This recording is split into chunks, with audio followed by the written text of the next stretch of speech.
Muy buenas noches con todas y todos.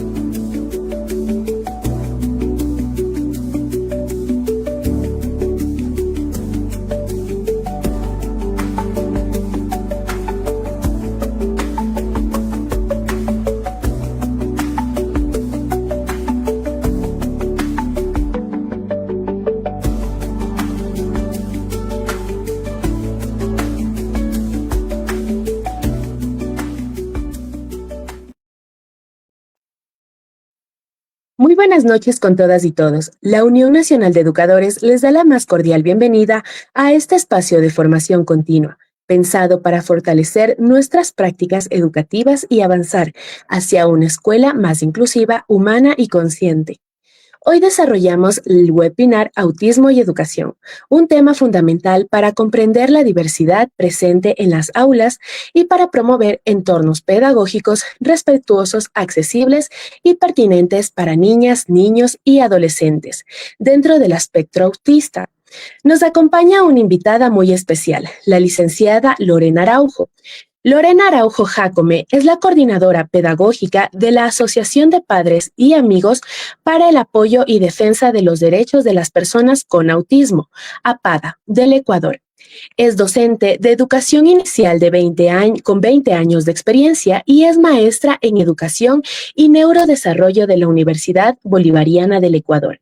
Coordina los talleres formativos en sensibilización al autismo y educación inclusiva en la Facultad de Filosofía, Letras y Ciencias de la Educación en la Universidad Central del Ecuador. Fue fundadora del colectivo de maestras parvularias y representante del Consejo, Universitario de la Universidad Central del Ecuador. Lorena, bienvenida, este espacio es tuyo. Bueno, muchas gracias, Vale. Muchas gracias a la Unión Nacional de Educadores por abrir este espacio tan importante para la formación y actualización de conocimientos permanentes de los docentes. Aclarar que no soy docente de la UB, soy maestrante en la UB. Entonces, eso nada más. Así que muchísimas gracias por la invitación.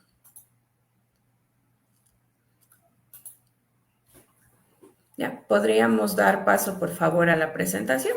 Ya, muchas gracias. Bueno, como ya lo había mencionado, Vale, yo soy actualmente coordinadora pedagógica de APADA del Ecuador, es que somos la Asociación de Padres y Amigos por el Autismo, que nos hemos unificado para trabajar justamente en beneficio de las personas, tanto adultos, jóvenes como adolescentes dentro del espectro, buscando cambiar un poco las circunstancias, no solamente desde el ámbito educativo, sino también social.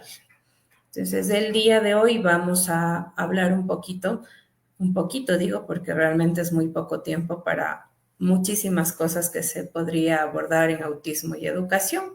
Entonces, la temática de hoy es autismo y educación. Siguiente, por favor. Creo que cuando ustedes escuchan el término autismo, siempre viene la pregunta hacia nosotros, ¿qué es autismo? Entonces, bueno, muchas personas lo asocian con las diferentes experiencias que han tenido los docentes, principalmente con las experiencias que hemos tenido dentro del aula con los estudiantes con esta condición. Siguiente, por favor.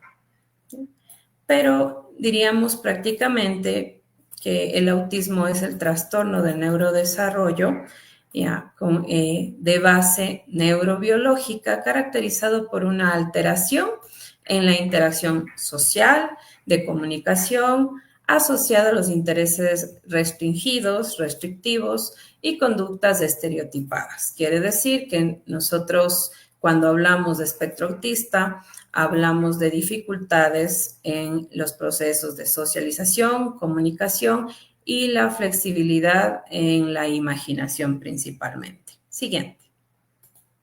¿Ya? Vamos a detenernos un poquito en las características. Esto es muy importante principalmente en el ámbito docente que podamos ubicar estas características que presentan no Por lo general, no todas las personas autistas pueden presentar una o varias características a la vez o todas, dependiendo de la condición específica y el nivel de apoyo que requieran. Entonces, por ejemplo, tenemos dificultades sensoriales, dificultades de comunicación, poca motivación para realizar las actividades, ¿ya? Restricción también en el tema del lenguaje, son muy literales en el proceso de comunicación. Las personas autistas por lo general no les van a entender a ustedes el chiste como tal y si hacen un chiste tendrán que explicarles. Entonces, esto genera dificultades muy complejas en la comunicación. Ya, a veces el lenguaje es escaso, ¿ya? Evitan el contacto visual, no en todos los casos, ¿ya? Entonces, estas son características un poco generales, pero como les digo, no todas las personas autistas presentan estas características. Hay personas que no tienen dificultad para realizar un contacto visual, pero lo que sí es muy común que tienen dificultades para planificar las actividades como tal y por eso estamos nosotros dentro de nuestro rol para poder organizar la planificación de estas actividades que se explicará un poquito más adelante. Siguiente, por favor. El autismo tiene diferentes niveles de apoyo. Esto no quiere decir que nosotros tengamos que regresar a las planificaciones como antes, grado 1, grado 2, grado 3. No se refiere al nivel de adaptaciones curriculares como las teníamos antes, sino al nivel de apoyo que la persona en esta condición requiere. Entonces, nivel grado 1, grado 2, grado 3, nivel 1, nivel 2, nivel 3, nos referimos al nivel de apoyo que va a requerir el estudiante en el proceso educativo y en el transcurso de su vida. Siguiente, por favor. Estos niveles de trastorno del espectro autista nos permiten, en esta imagen, ustedes pueden identificar realmente cómo están distribuidos los niveles y qué tipo de apoyos requieren. Si nosotros hablamos de un estudiante nivel 1, requiere un apoyo mínimo, ¿ya? Presenta dificultades para iniciar la interacción social, ¿ya? Pero con apoyo, nosotros podemos generar que él realice un proceso de interacción social, que sepa cómo saludar, cómo interactuar con los compañeros, cómo mantener una comunicación mínima. Presenta problemas de organización y planificación, como les había identificado en las características anteriores, y tiene poca independencia. En el nivel 2 requiere apoyo sustancial, un poco más de apoyo. Las interacciones sociales son limitadas, ¿ya? Se limita a narrar intereses especiales nada más, entonces todavía no puede generar un mayor proceso de interacción con las personas. Y los comportamientos son restringidos y repetitivos. Entonces, ustedes han de haber visto niños apilando objetos, de colores específicos, ¿ya? Entonces, a esto nos referimos con comportamientos restringidos y repetitivos, por ejemplo, para regularse, caminan de un lugar a otro porque necesitan de movimiento para regularse en el espacio. El nivel 3 requiere de un apoyo muy sustancial, ya presenta déficits severos de habilidades de comunicación verbal y no verbal, se presentan también déficits de atención muy complejos en el proceso educativo y gran dificultad para cambiar el enfoque en las acciones. Entonces, con un nivel 3, tú tienes que realmente planificar de manera adecuada las actividades y en el caso de que exista una irrupción como tal en la actividad planificada, se tiene que trabajar en avisar, en buscar la forma para no entrar en quiebre dentro del proceso. Siguiente, por favor. ¿Ya? Bueno, como estábamos hablando de los niveles de apoyo, estos gráficos simplemente son para profundizar un poquito más con respecto a las diferencias en el nivel de gravedad, de comunicación social y los comportamientos repetitivos y restrictivos que hay en cada uno de los niveles. Siguiente, por favor. Este es del nivel 2, que se hace la misma diferenciación. No voy a profundizar en eso porque realmente las siguientes diapositivas hacen hincapié a la necesidad de conocer estas cosas en el sistema educativo. Siguiente, por favor. Y el nivel de apoyo 3, que también hace la misma diferenciación, porque es el grado que necesita apoyo más notable. Pero sí es importante plantearles qué no es el autismo. ¿Ya? El autismo no es una enfermedad, no se cura, no es algo que con la medicación pasa en determinado momento o que solo es de la infancia, solo se presenta en la adolescencia o solo en la adultez ya desaparece, entonces en la tercera edad ya no hay personas autistas. Eso no es así, no hay medicación, no hay cura, no hay una inyección para que nosotros podamos curar el autismo. Es una condición de vida con la que tenemos que aprender a vivir las familias, las personas y la sociedad como tal. No es la consecuencia de un bloqueo afectivo en el proceso de embarazo, ni un bloqueo afectivo por un proceso de educación inadecuada o una ruptura dentro del proceso educativo. ¿Ya? No es tampoco sinónimo de altas capacidades. Sí, hay un mito en el que todo el mundo dice es que las personas autistas son súper inteligentes, ¿ya? Sí, pero no es un sinónimo de altas capacidades.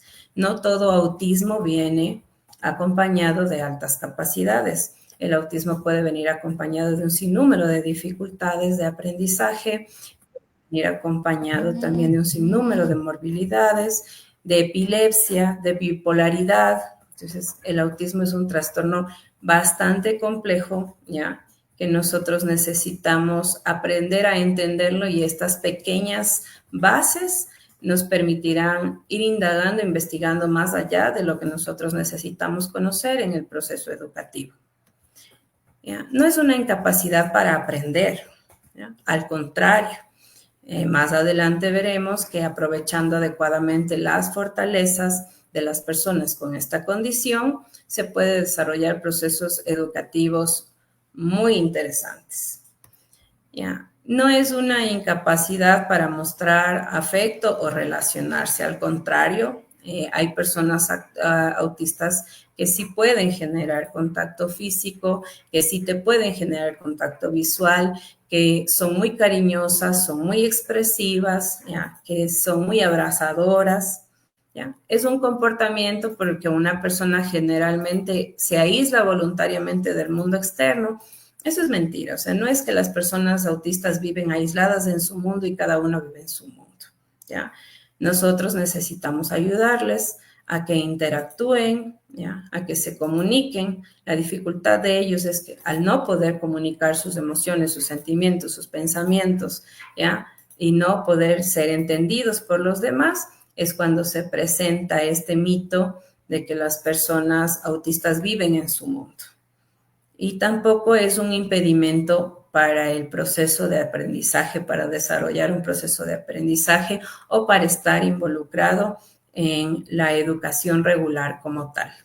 Siguiente, por favor. El autismo, como ya les decía, tiene algunas habilidades excepcionales. Dentro de estas habilidades excepcionales está la memoria, una mayor percepción visual, gustativa y olfativa, una visión precisa de los detalles, ¿ya? Y también yo lo pondría como una de las habilidades del ser muy directo, no estar dando rodeos, no estar pensando en el qué va a sentir, qué va a pensar la otra persona si le digo las cosas de determinada manera. Pero estas habilidades excepcionales, que para nosotros serían una gran fortaleza, pudiendo ser explotadas desde el ámbito educativo, también se convierten en debilidades para la persona, ¿ya? Porque tienen una muy buena memoria, pero principalmente los temas de interés. Por eso decíamos que tienen intereses restrictivos, restringidos en determinadas cosas. Entonces, nuestro reto está en cómo aprovechamos ya esa memoria específica en las temáticas que nosotros queremos abordar. ¿Ya? Y al tener una mayor percepción visual, gustativa y olfativa, también se convierte en una debilidad de ser humano, ¿ya? Porque tienes un sinnúmero de estímulos a la vez, ¿ya? Y este sinnúmero de estímulos a la vez, de esa facilidad, percepción visual que tienes para ver un sinnúmero de cosas a la vez, para escuchar un sinnúmero de cosas a la vez, para sentir todos los olores en ese momento, ¿ya? Entonces puede generarte procesos de crisis. Siguiente, por favor. Yo aquí sí quisiera detenerme un poquito. Nosotros como docentes, principalmente, este es un reto muy importante para las docentes de educación inicial, para los padres y para todos los docentes, principalmente tutores, que son los que tenemos mayor tiempo con los estudiantes en el aula, es aprender a observar al estudiante y estar muy atento de estas alertas.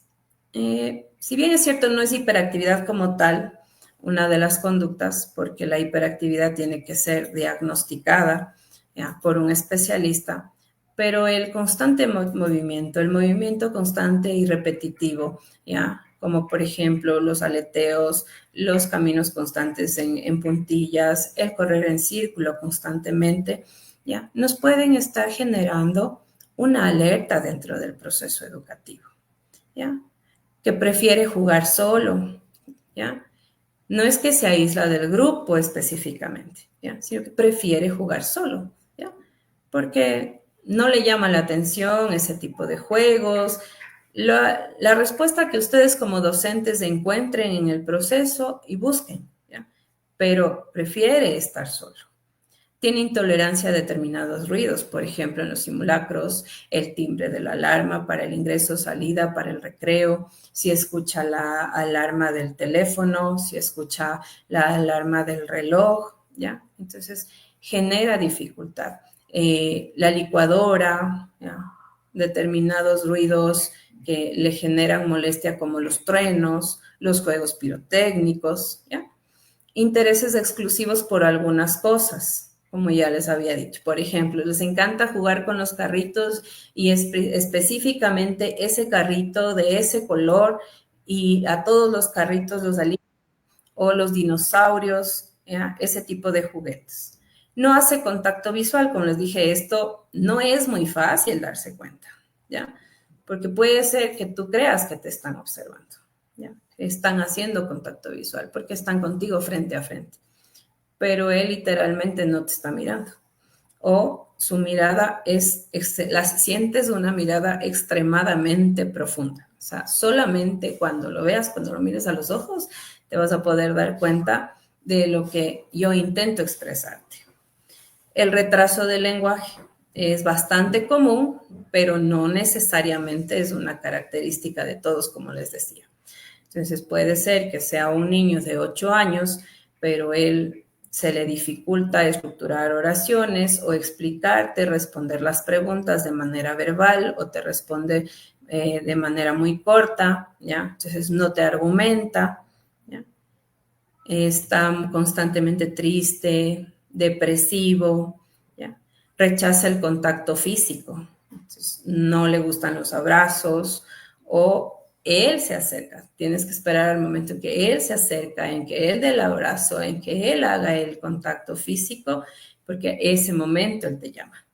Hay niños que te huelen, ¿ya? Te sienten, te palpan, te lamen la piel, ya tienen la necesidad de lamerte, muerden como un proceso de contacto físico y exploración, ¿ya? Y presentan constantes problemas del sueño, alteración en el sueño, sonambulismo, no duermen completo, duermen muy poco, tienen constante energía. Entonces, estas alertas tenemos que ir viendo como docentes y apoyarnos muchísimo en la familia para podernos dar cuenta de esto y darnos el espacio para conocer a nuestros estudiantes. Siguiente, por favor. Como les había planteado, existen muchos comportamientos.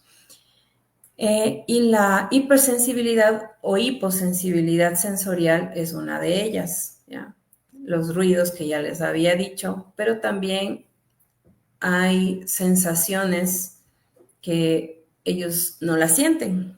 Por ejemplo, mi hijo se lesionó el tendón de uno de sus deditos, ¿ya? Del pie, y nunca nos dimos cuenta de la lesión porque él no presentó dolor, hasta que en la observación del entrenamiento veíamos que él no puede estirar el dedo. Entonces, que tenía el dedo constantemente doblado. Entonces, le movimos, le decíamos, y no, nunca sintió dolor. Entonces, pueden tener una alta tolerancia al dolor, ¿ya?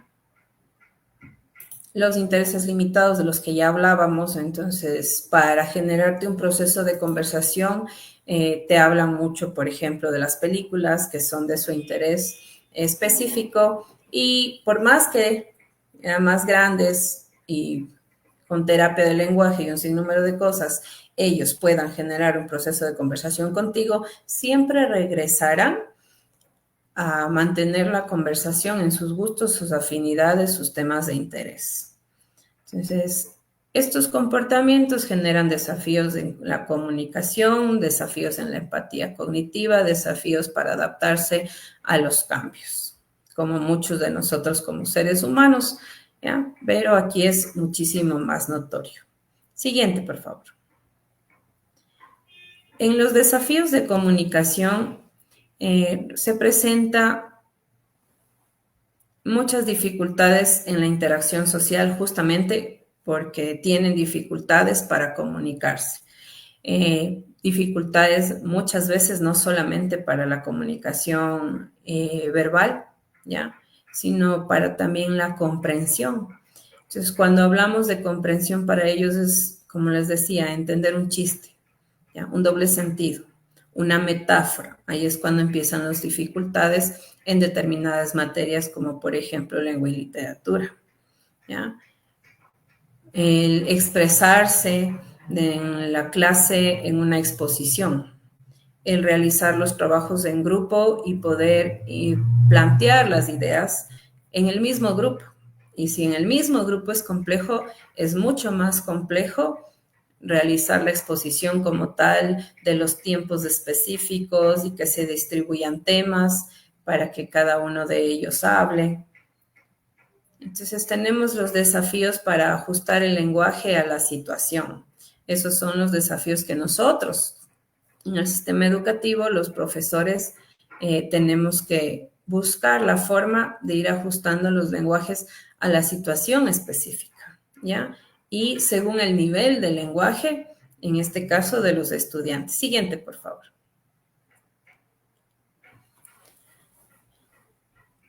El desafío más complejo en la interacción social, no por la otra persona, sino por la persona con la que se relaciona. En este caso, por ejemplo, el docente o los compañeros, ¿ya?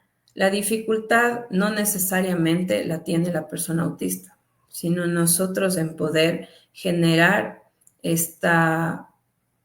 entender que la dificultad de la empatía cognitiva que ellos tienen. Por ejemplo, ellos te pueden decir tranquilamente, si tú le dices, ¿cómo me veo? Te va a decir, estás gorda, peínate bien, ¿ya? El labial está a un lado, ¿ya? ¿No? Estás cachetona, ¿ya? Te creció más la nariz, ¿ya? Estás con la nariz más grande, tienes espinillas, porque ellos no miden, ¿ya? No se ponen en el lugar del otro, pero no miden las palabras como tal que estás utilizando como nosotros lo hacemos.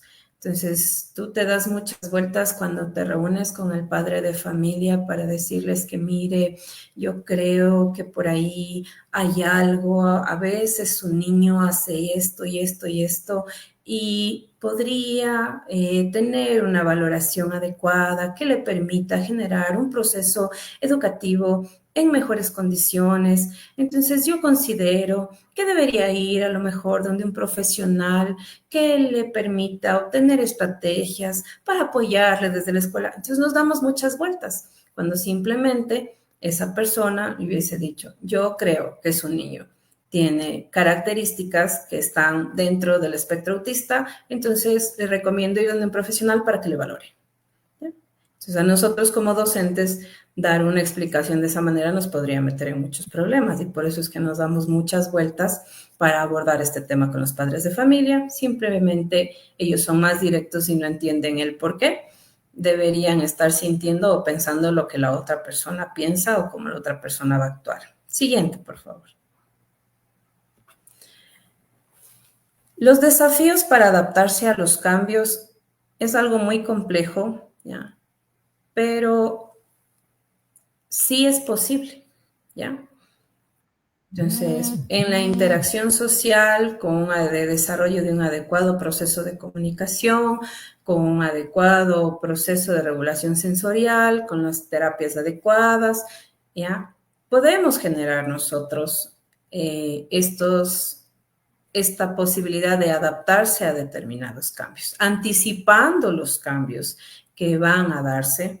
También puedo yo generar esta posibilidad de adaptarse a los cambios. Entonces, si él estuvo acostumbrado a que todos los días lunes venía, ingresaba el profesor de matemáticas, porque los lunes a la primera hora tenía matemáticas, pero al siguiente día o el siguiente lunes van a tener un cambio porque tenían un programa, ¿ya? Entonces, el profesor de matemáticas está de responsable de ese programa y no va a poder ir a la hora de clases. El profesor de matemáticas puede decirle el día lunes anterior, el siguiente lunes yo no voy a venir porque estoy encargado del programa, ¿ya?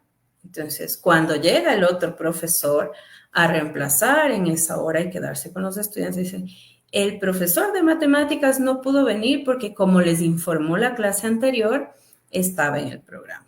Entonces, ya no tenemos mayor complicación en el cambio como tal de la rutina que está.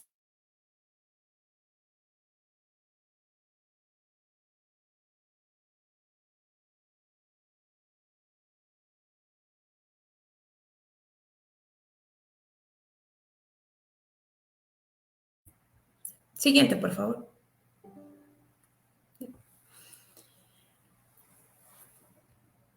Bueno, esto es sumamente importante en el sistema educativo, el reconocimiento e identificación formal del proceso. Nosotros como docentes podemos tener muchas dudas con respecto a las condiciones de nuestros estudiantes y las necesidades específicas que tienen en el proceso de aprendizaje, pero es muy importante la existencia de un equipo profesionales capacitados para realizar el proceso de diagnóstico y de acompañamiento en el proceso y para permitirnos a nosotros como docentes, ¿ya? Generar pautas dentro del proceso educativo, que ellos nos establezcan recomendaciones y nosotros poderlas ir aplicando en el aula, buscando las estrategias más dables dentro del aula para poder trabajar con los estudiantes. Siguiente, por favor. ¿Ya? Entonces, ya nos vamos un poquito llegando a lo que es la educación como tal. Entonces, dentro del proceso educativo, si hablamos de que la educación es un derecho y el autismo es una discapacidad, las personas con discapacidad, en este caso psicosocial, ¿ya? Tienen varios derechos que están contemplados en la Convención de los Derechos Humanos, en la Constitución, en la Ley Orgánica de las Personas con Discapacidad, en la Ley de Educación Intercultural. Entonces, en todo este marco legal y en un sinnúmero de acuerdos ministeriales, ya en sentencias de la Corte, pero esto es importante ¿para qué? ¿Ya? Si bien es cierto, la educación es un derecho, las personas con discapacidad tienen derecho a educarse, entonces necesitamos nosotros conocer por qué es importante la educación para las personas autistas. Siguiente, por favor. La educación para las personas autistas es importante porque proporciona herramientas para desenvolverse en la vida, mejorar sus habilidades sociales, sus posibilidades comunicativas, alcanzar su máximo potencial como seres humanos. Si ustedes se dan cuenta, no hay mayor diferencia entre para qué, en qué interviene el proceso educativo y en la importancia que tiene el proceso educativo en las personas neurotípicas a las personas neurodiversas, ¿ya? Porque este es el reto que tiene la educación para todos los seres humanos. Generar habilidades sociales, ¿ya? Posibilidades comunicativas, alcanzar su máximo potencial como seres humanos, ¿ya? Ejercer una profesión que se fue dada mediante todos los procesos que nosotros desarrollamos en el sistema educativo, desde el nivel inicial, educación básica, ¿ya? Superior, etcétera, etcétera. ¿Ya? Siguiente, por favor.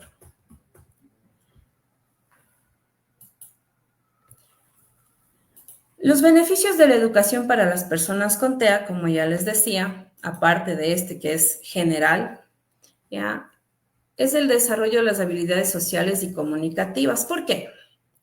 Porque solo es en el proceso educativo y principalmente en el proceso educativo presencial, en donde sí existe la interacción social como tal, en donde tienes la necesidad de interactuar con la otra persona, en donde juegas, en donde interactúas, en donde aprendes, ¿ya? En donde tienes la necesidad de responder. Así sea responder el hola al compañero, pero estás generando un proceso de interacción social. La adquisición de conocimientos y habilidades académicas, ¿ya? Porque los programas educativos que son adaptados o no a los procesos como tal, permiten en las personas acceder al currículo escolar y en el tema del autismo, ¿ya? Acceder a los conocimientos, a las destrezas, a las habilidades que se requieren para ese rango de edad, ¿ya? Desarrollar los procesos de lectura, escritura, matemáticas y todo esto, bueno, actualmente los docentes ya manejamos el tema del DUA, que es algo también muy importante, que sí sería, creo que la UNE es más, ya les ha dado a ustedes algunos talleres sobre DUA y podríamos irlo relacionando la importancia del DUA en la educación de personas autistas. Mejora la conducta y adaptación del entorno. ¿Por qué? Justamente porque genera estos procesos de interacción social, ¿ya? Porque aprendes a convivir con las otras personas, porque aprendes a solucionar los problemas que se presentan dentro del desarrollo de la clase y la permanencia del estudiante en el espacio educativo, en la institución educativa, en el aula de clase, en el patio, en el recreo. Mayor autonomía e inclusión social, ¿ya? Porque obviamente la persona que pasa sus 6, 7 horas, 8 horas de clase en la institución educativa, ¿ya? Tiene menos tiempo para estar controlado y regulado por los padres en casa. Entonces tiene que aprender a defenderse dentro de la institución educativa. Y esto va generando poco a poco autonomía, ¿ya? Y obviamente le permite ir interactuando con otros niños, con otros jóvenes que tienen sus mismas necesidades, que están dentro de su mismo rango de edad, que algunos de ellos también tienen las mismas afinidades que ellos, sus mismos gustos. Entonces, vamos generando estos procesos. Aprenden que en el recreo tienen que salir, entonces ya no van a estar los padres detrás de ellos o un maestro específico a decirle que guarde todo en la mochila, que ya es hora de salir al recreo, que ya se terminó el recreo, ¿ya? Entonces, a organizar sus tiempos. Y el desarrollo de talentos y habilidades específicas.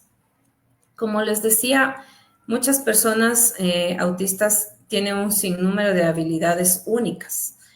Entonces, si él es muy bueno para los números, las matemáticas, las operaciones, entonces tengo que aprovechar eso para potenciar eso como una habilidad que me permita generar un adecuado proceso educativo, ¿ya?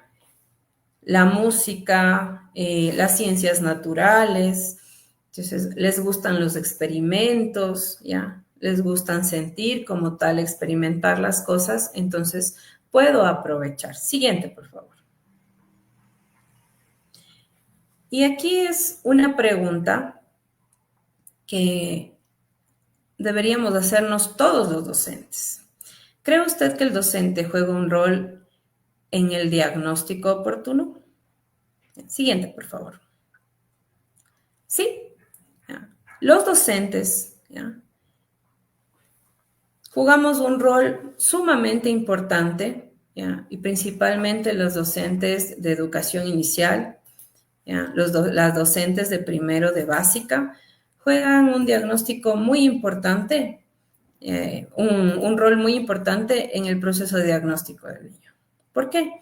Más allá de que cuando van al profesional, usted tiene que llenar la encuesta que le mandan como docente para ver cuál es el comportamiento que tiene el niño dentro de la hora de clase, ¿ya? Usted, con las características que se mencionaron antes, puede observar que existen señales de alerta. Entonces, yo soy una de las personas que apoya al padre, a la madre, a la familia, ¿ya?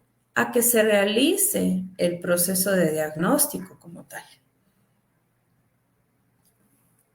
Entonces, y mientras más temprano, por eso hablo de las docentes de nivel inicial, porque mientras más temprano se realice el proceso de diagnóstico, mientras más oportuno sea este, mejores serán los logros, ¿ya?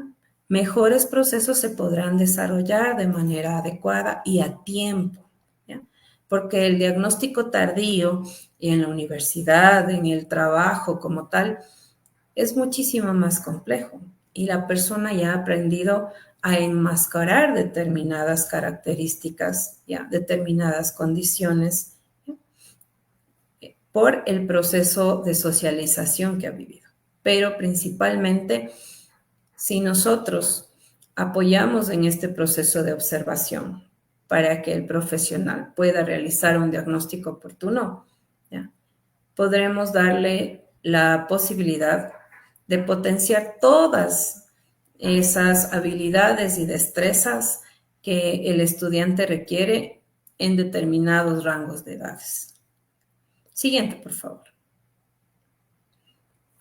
¿Qué más debemos saber nosotros como docentes?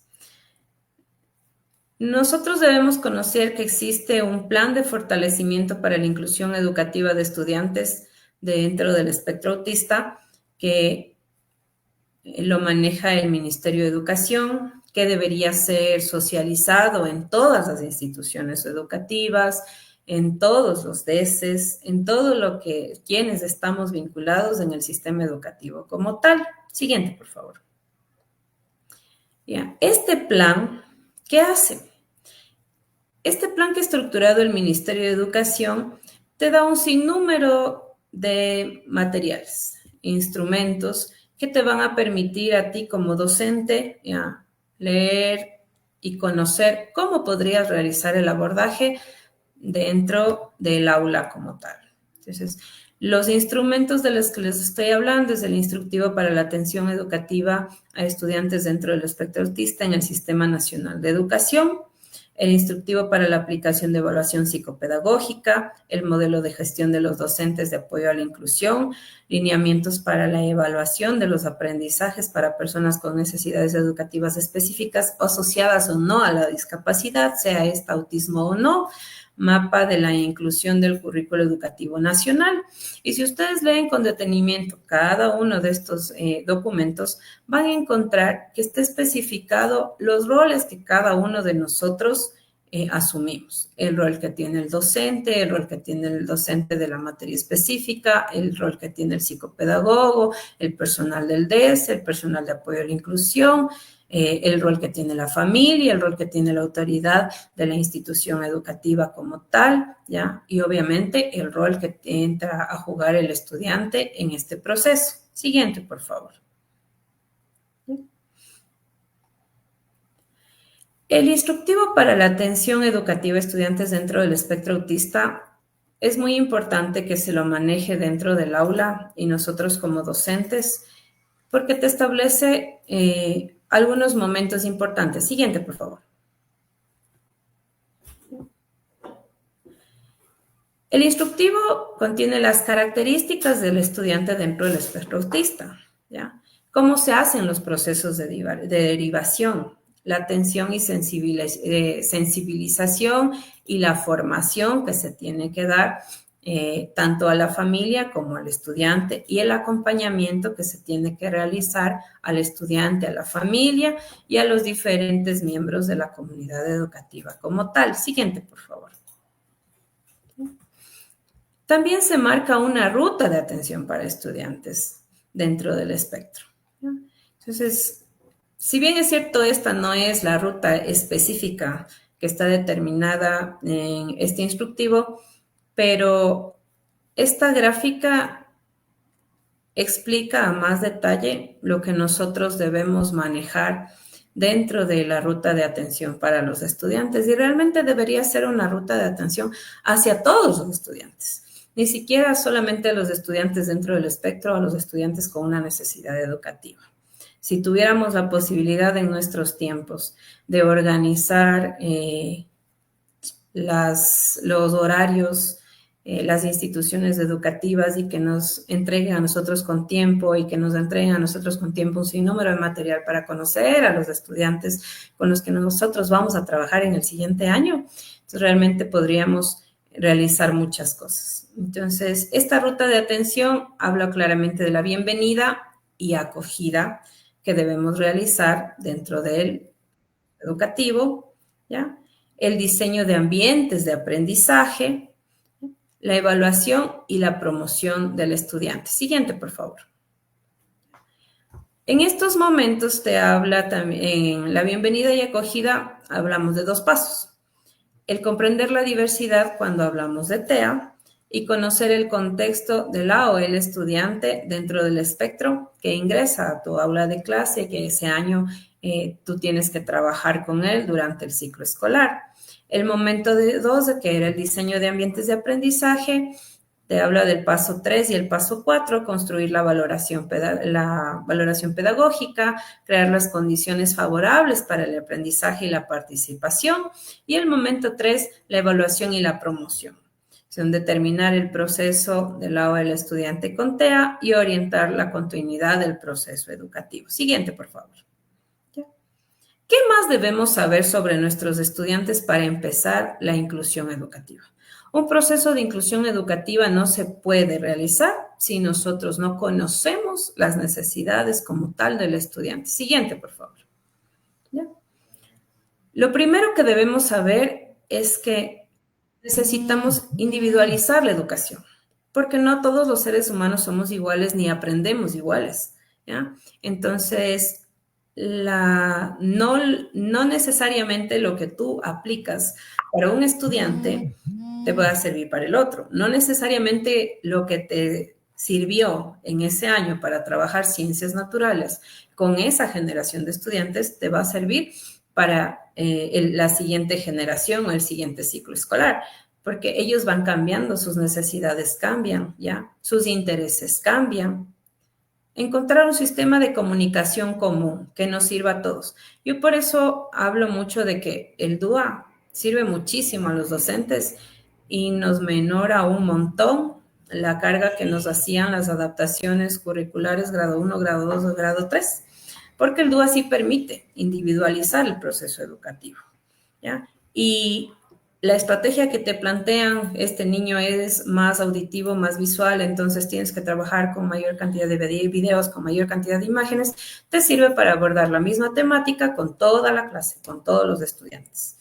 encontrar el sistema común de educación, que es lo que de comunicación, que es lo que les decía, y debe existir una forma de apego respetuoso. Entonces, aquí es empresas a establecer normas, ¿ya? Entonces, si bien yo puedo demostrar cariño, ¿ya? Pero tengo que llegar a un momento en el que él sepa entender, ya sea por mis gestos, por mi tono de voz, en el que yo marco distancia, en el que yo le establezco hasta aquí nomás. ¿Ya? Entonces estoy jugando, es un niño pequeño, viene, se sube al cuello, que ni sé qué, ¿ya? Entonces baja un poquito más la mano, no gracias, hasta aquí nomás. Entonces tengo que como docente también aprender a generar este apego, pero respetuoso.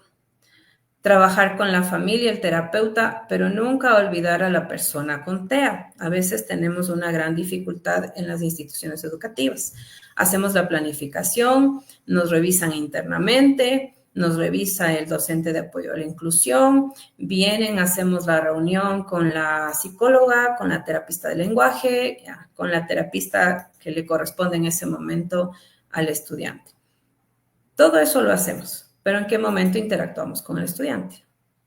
¿Ya?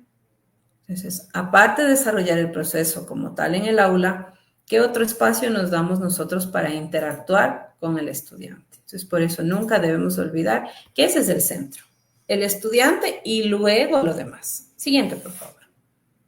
¿Ya? Entonces, para generar este proceso de individualizar la educación, necesitamos conocer los intereses, los gustos del estudiante, qué le motiva, qué le molesta, qué le calma. Porque si yo sé sus intereses y sus gustos, tengo una forma de tranquilizarle al estudiante, de llamar su atención, de motivarle al estudiante.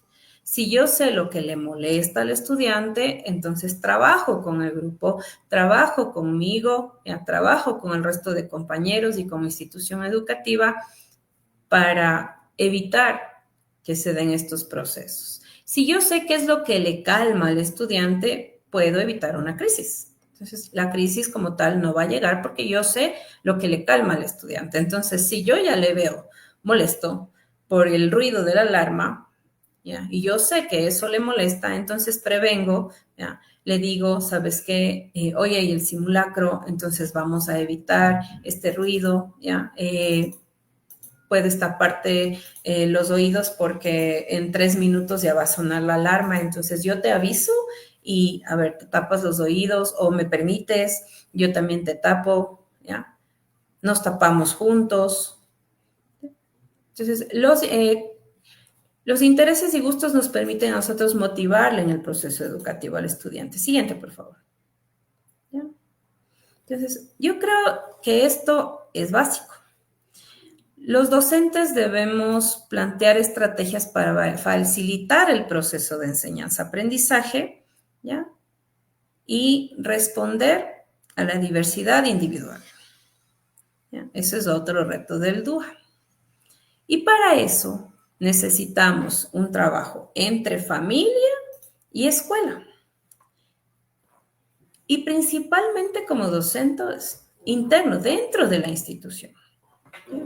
Porque necesitamos conocer el historial personal del estudiante, el historial educativo del estudiante. Como les decía, las motivaciones, los intereses, el ritmo de aprendizaje del estudiante, ¿ya? El estilo de aprendizaje del estudiante. Si el estudiante estuvo años anteriores en la institución educativa, es más fácil, porque la institución educativa podría darme a mí esos elementos. En el informe final de la docente puede hacerme llegar el ritmo de aprendizaje del estudiante, el estilo de aprendizaje del estudiante, las motivaciones e intereses que tiene, el historial educativo como tal, y el historial personal me lo debería facilitar el DESE mediante la familia y las entrevistas respectivas o en mi horario de atención a padres, conversar un poco más sobre el estudiante para ir sacando un poco de este historial personal. Siguiente, por favor. Las medidas que yo les recomiendo que deberían tomar ustedes dentro de la institución educativa, todo docente, para trabajar con las personas autistas o con otras necesidades educativas específicas asociadas o no a la discapacidad. Es identificar al alumno. ¿Ya? Hablar con el tutor anterior. Si la institución educativa no me da a mí los instrumentos, entonces yo sí puedo hablar con mi compañero.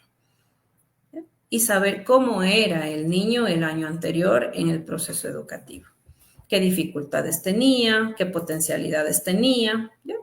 Hablar con los especialistas de apoyo. Entonces, las reuniones en la institución educativa, ¿ya? Se tiene que considerar la presencia de los docentes, porque los docentes somos quienes vamos a estar en contacto permanente con el estudiante en el aula de clases y en las diferentes materias. Leer los informes disponibles de existir y de no existir.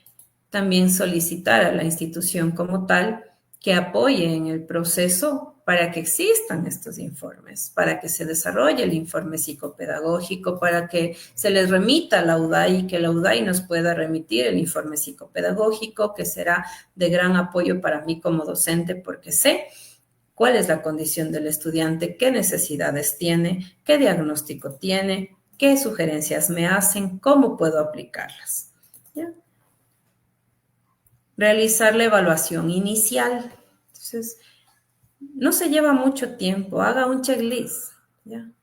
Entonces, si usted ya ve que el estudiante presenta algunas dificultades, entonces en la evaluación inicial hágalo. Llámalo al padre de familia, reúnase, haga un acta de la reunión. Yo le llamé por esto, entonces necesito ir trabajando, fortaleciendo esto y esto y esto con el niño para que llegue en algún momento en que no le diga, usted no hizo.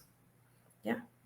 El docente no hizo, el docente no me dijo, el docente lo hizo solamente de manera verbal. Entonces, siempre tenga el acta de sus reuniones, de estas actividades, y eso le apoyará muchísimo también para la evaluación inicial. Decir, mire, aparte de mi evaluación, yo llamé, hice esto, cumplí con esto, ¿ya? Entonces, aparte de cumplir con la normativa, estamos realizando un proceso de ética profesional, ¿ya? Involucrarnos un poco más en el proceso educativo.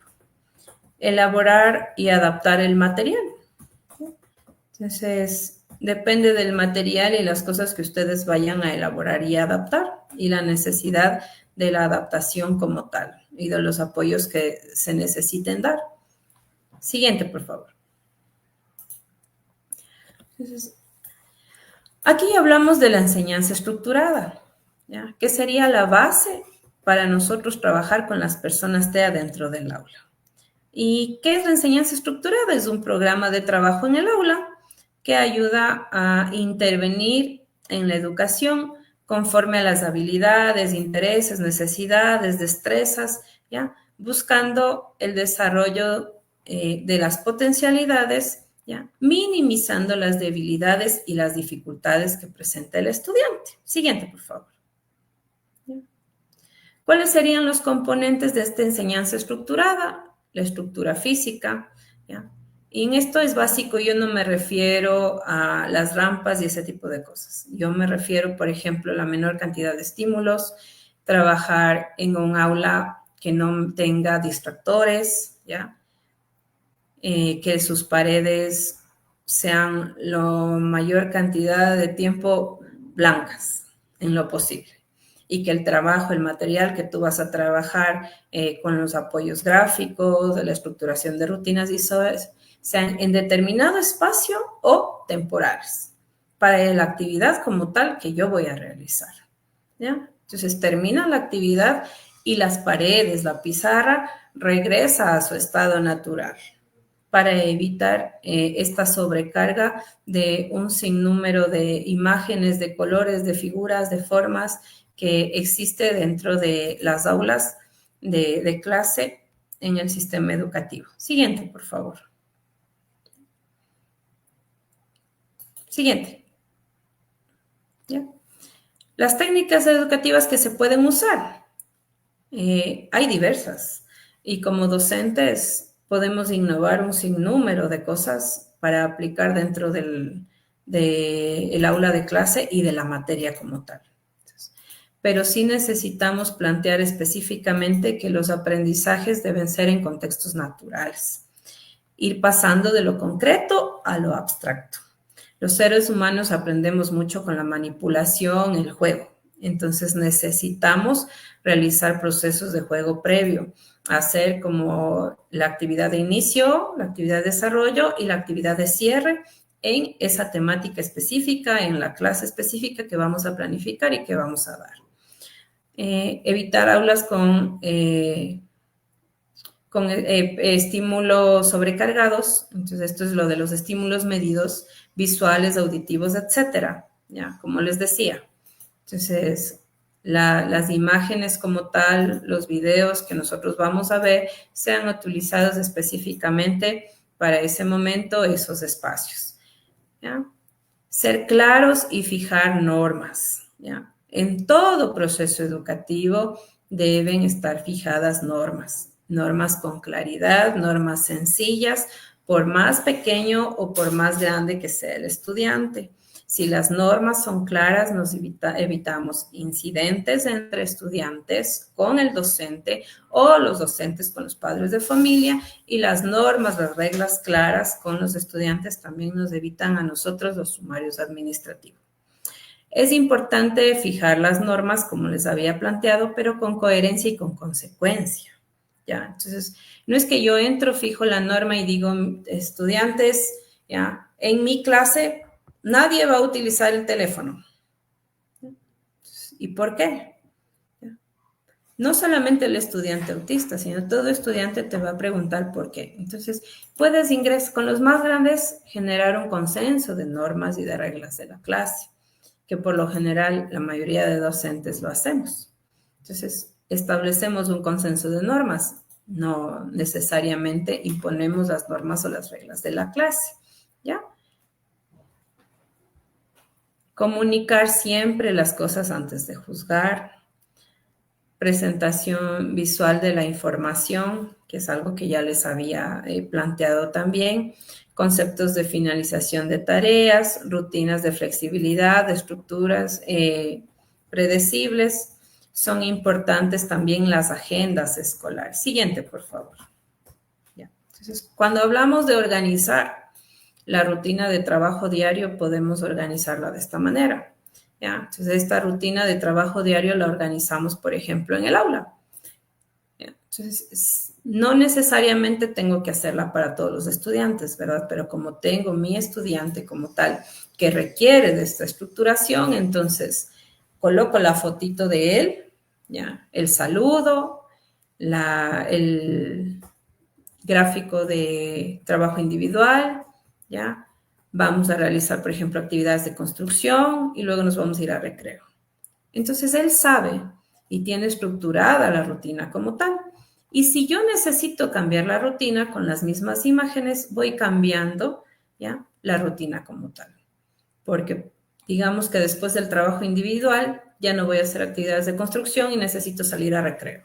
Entonces, me pongo de acuerdo con él y le informo, y con los mismos gráficos los coloco de ser esa la necesidad del estudiante. Siguiente, por favor.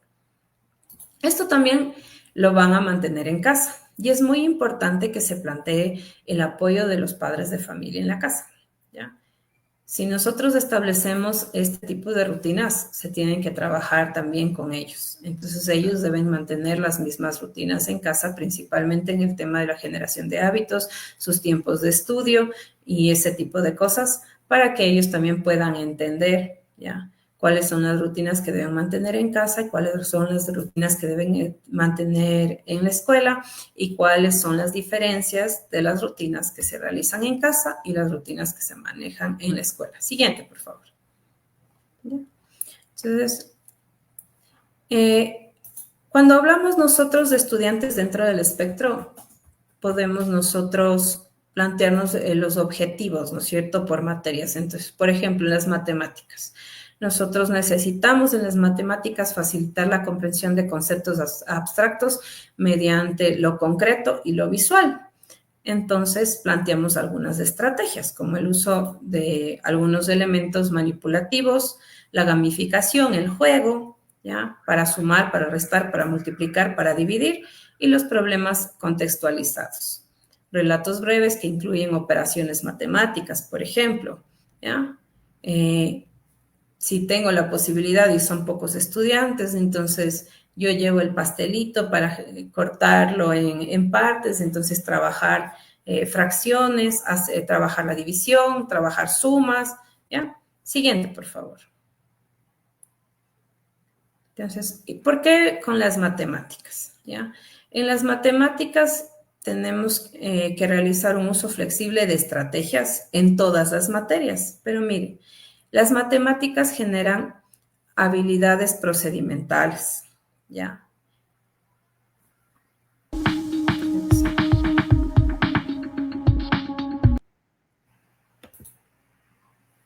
No sé. Gracias, hasta la próxima. Es que ya se... ya-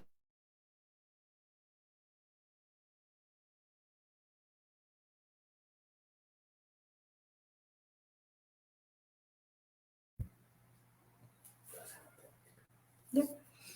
Entonces, hay habilidades procedimentales. En las competencias matemáticas también se genera la recuperación de los hechos y la comprensión como tal. Entonces, necesitamos generar estrategias flexibles para que generen también la asignación de la atención en la materia como tal, ¿ya? El recuerdo del procesamiento y la automatización, ¿ya? La memoria de trabajo, el recuerdo del hecho de la automatización y la formación del concepto como tal. Siguiente.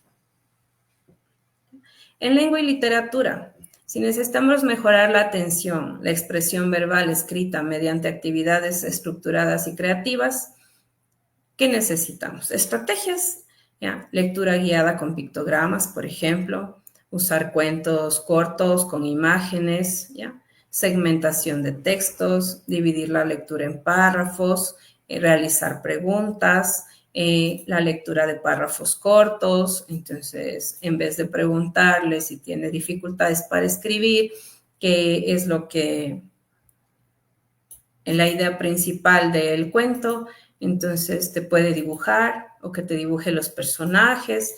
Entonces ya estás generando otro proceso de segmentación en el texto y en la escritura. Y la escritura con apoyo visual, ¿ya?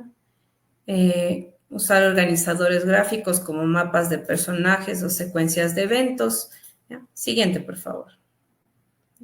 Entonces, por ejemplo, lo que hablábamos, ¿no? Los pictogramas. Entonces, ¿qué es? ¿Para qué sirve? En el caso de los más pequeñitos, y de esa manera también vas complejizando un poquito más el tema de los bits de lectura, las flashcards. Siguiente, por favor. Ciencias naturales y sociales.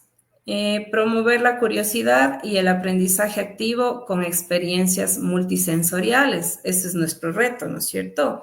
¿Ya? Entonces, ¿cómo promuevo yo la curiosidad y el aprendizaje activo en estas experiencias? Es con la exploración guiada. Entonces, los experimentos son un muy buen apoyo en el proceso de aprendizaje de las ciencias naturales. ¿Ya? Entonces depende de lo que tú quieras realizar como experimento, porque le permites jugar, experimentar y analizar los procesos como tal, los cambios de la tierra, el agua, las plantas o lo que tú quieras como tal realizar en la clase. Las historias visuales, que permiten generar la línea de tiempo con imágenes para eventos históricos o procesos naturales. Entonces, la germinación de la planta, puedes irlo realizando con historias visuales como tal. Aprendizajes por estaciones, ¿ya? Actividades cortas de diferentes mesas con roles definidos. Entonces, si yo quiero trabajar, por ejemplo, el álbum de las hojas, entonces identifico en las hojas colores, formas, texturas, tamaños, ¿ya? De qué planta era. Entonces, y voy profundizando como tal el conocimiento. Siguiente, por favor. Pero para todo esto y en todas las materias, lo básico es el apoyo emocional y conductual. ¿Ya? El apoyo emocional y conductual es básico para todo el proceso educativo. ¿Ya?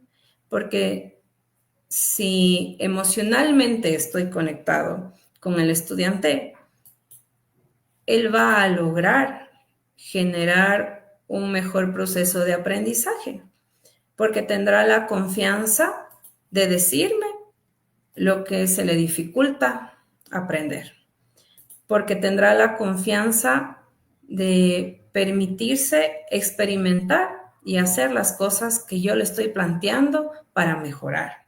¿Ya? Entonces, esto, por ejemplo, a mí me gusta muchísimo. Siguiente, por favor. Dentro de la caja de herramientas podemos utilizar este. En el caso de los más pequeñitos, el botiquín de la convivencia. Si las personas autistas tienen dificultades para socializar, convivir y comprender determinados comportamientos de los seres humanos, ¿ya? Tanto de niños, jóvenes y adultos, entonces esta es una estrategia muy buena, porque aporta al desarrollo de las habilidades y la resolución de conflictos y a la convivencia. Se puede utilizar en el aula, en la casa, para promover un ambiente de convivencia positiva y se puede adaptar a las normas de convivencia de cada clase según su rango de edad. Siguiente, ¿ya? Por ejemplo, dar un abrazo. No es algo muy fácil para una persona autista si no le gusta el contacto físico. ¿Cómo puede ser que sí lo haga? Entonces, si yo le enseño que cuando hice algo malo tengo que ir a dar un abrazo, realmente tengo que valorar. Si es una persona a la que no le gusta el contacto físico, obviamente no lo va a hacer de muy buena manera. Pero si yo le planteo que puede pedir disculpas, y una de las formas de pedir disculpas puede ser de manera verbal, puede ser con un toquecito, porque entonces no le gusta dar el abrazo, pero puede chocar el puño. Entonces, le fomento otra forma de pedir la disculpa como tal. Entonces, estoy apoyando, ¿ya?, a fomentar un proceso de convivencia adecuado, ¿ya? También le estoy ayudando a fomentar con los estudiantes, con el resto de sus compañeros, que entiendan la condición, que entiendan que no le gusta el contacto físico, entonces que esa es su forma de pedir disculpas. Entonces, todo el grado puede utilizar también esa forma para pedir disculpas. Entonces, estoy generando la cooperación, la comunicación y estoy apoyándole también en el control de sus emociones y tolerancia. Siguiente, por favor. ¿Ya? Como les decía, cuando el estudiante no tolera el contacto físico, podemos hacer cosas como estas. Que hable y diga cómo se siente y lo que le pasó, ¿ya? Y obviamente, como para él es bastante complejo el expresar lo que sintió, ¿ya?, después de que logra expresar lo que sintió, él va a respirar, contar hasta 10 y estar calmado, tranquilo. Chocarlas, como les decía, ¿ya? Chocar las manos con quien discutiste, ¿ya? O simplemente una palmada, que esa es su forma de pedir disculpas, darle la mano, y igual, luego de hacerlo, respirará profundamente, porque es su manera de generar calma, ¿ya?, de generar autocontrol. Siguiente, por favor. Con este tipo de actividades, ¿ya?, el estudiante se autorregula porque explora las maneras de desarrollar su control de emociones. Entonces, por ejemplo, sale y se da una vuelta del salón, ¿ya?, porque se siente abrumado por el ruido, porque a lo mejor hay olores o actividades específicas que están desarrollando dentro de la clase que le molestan como tal. Entonces sale, se da una vuelta y regresa al salón de clase, ¿ya? Piensa qué es lo que ocurrió, por qué tomó esa actitud en un lugar específico, ¿ya? Entonces podemos organizar el rincón de la calma, el rincón con su lugar favorito, ¿ya?, un libro, algo que él como tal va a ir buscando la forma de autorregularse, de buscar una solución como tal al problema, al conflicto o a la circunstancia, a la sensación, a la emoción como tal que él siente y no puede enfrentarla. Entonces, de esta manera el estudiante se autorregula, ¿ya?, y busca sus propias maneras de autorregulación en la clase, más allá de lo que nosotros como tal, como docentes o los padres de familia y los terapeutas le puedan establecer, porque mientras ellos van creciendo, la misma sensación que le daba calma, no le va a dar calma cuando sea adolescente necesariamente, ¿ya? Cuando esté en octavo, no le va a servir el salir y darse una vuelta del salón porque a lo mejor ya sus compañeros le ven extraño, entonces si él sale, todos quieren salir, entonces él entiende eso, se va autorregulando y los docentes también apoyamos en ese proceso de autorregulación y control de las emociones. Siguiente, por favor.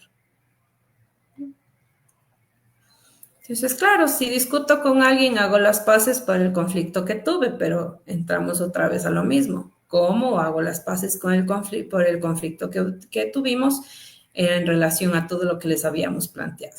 Entonces, claro, yo logro, ¿ya?, generar esto y obviamente a la persona también como tal que logra disculpar, ¿ya?, el altercado que ocurrió. Entonces, miren, ahí están los curitas. Entonces, ese es el premio para los dos porque han comprendido como tal la actividad. Entonces, cuando han logrado desarrollar el proceso, entonces todos quedan curados emocionalmente. Entonces, estas actividades permiten resolver los conflictos y son estrategias que sirven para pedir disculpas, entender el respeto que se debe tener a la otra persona y fomentar una convivencia armónica. Todo esto es aplicable también para que ustedes puedan desarrollar todos los valores que quieran en el aula de clase. Siguiente, por favor. Pero nada de esto es posible si no existe un trabajo en equipo.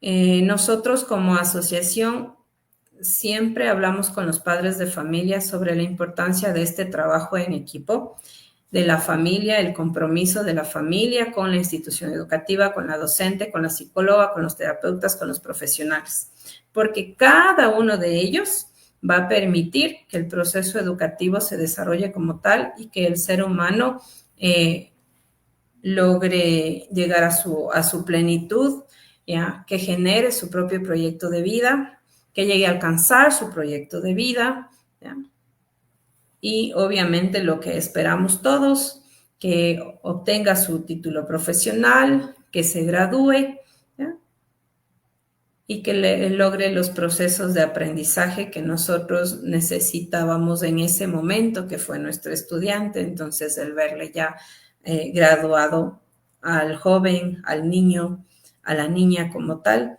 nos permite entender que todos somos una pieza importante del engranaje del sistema educativo. No estamos aislados. En el caso de los niños con necesidades educativas, necesidades específicas asociadas o no a la discapacidad, en el caso del TEA, en el caso del TDAH, en el caso de los niños con disdalia, discalculia, todos necesitamos de estos procesos y todos los profesionales somos una pieza importante que aporta con la familia. Siguiente, por favor. ¿Ya? Lo más importante que debemos nosotros como docentes plantearnos siempre es este mensajito que es de una profesional muy querida. Vane siempre termina sus exposiciones hacia nosotros como padres con esta frase. Inclusión no es bajar expectativas, sino eliminar barreras. Ese es el reto que nosotros tenemos como docentes para realizar procesos educativos adecuados en las aulas. No vamos a bajar la expectativa del estudiante, ¿ya? No voy a pedirle que dé menos de lo que él puede. Voy a eliminar las barreras de comunicación que existe con él para que logre explorar y explotar todas sus habilidades, destrezas y potencialidades, no solamente para la materia, sino para todo lo que le corresponda a él en el desarrollo de su vida y logre concretar su proyecto de vida. Siguiente, por favor. Entonces, esa sería la intervención. No sé si es que estamos con tiempo de preguntas, porque sí. A ver, Me parece que teníamos una sola pregunta de Lauris Chimbo. Ujú. Por favor, una pregunta. Tengo entendido que ahora ya no se dice que el niño o paciente se encuentra en crisis o le dio crisis. Ahora, ¿cómo puede identificar ese momento del paciente que evita que podamos seguir con una actividad y en momentos que no se puede controlar, por favor? Bueno, depende del proceso, ¿no? ¿Ya? Entonces, como les decía, la única forma de evitar esto es que usted conozca al estudiante. ¿Ya? Entonces, lastimosamente, esto se genera principalmente cuando los estudiantes son nuevos y nosotros no los conocemos, ¿ya? Nosotros no sabemos que tiene intolerancia al ruido alto, que tiene intolerancia a determinados olores, que tiene intolerancia a luces y a cosas así. Entonces, si yo no sé, ¿ya? ¿Qué es lo que le genera eso? ¿Y qué es lo que le puede generar calma? Entonces, mal haría yo en decirle, mire, esta es la receta. ¿Ya? En el caso del autismo y en el caso de todo niño y de todo ser humano, son diferentes las cosas que a usted le pueden generar calma. A un niño le puede generar calma el escuchar una música relajada, el escuchar su música favorita, el ver su video favorito, el dibujar, el pintar, el colorear, a otros no.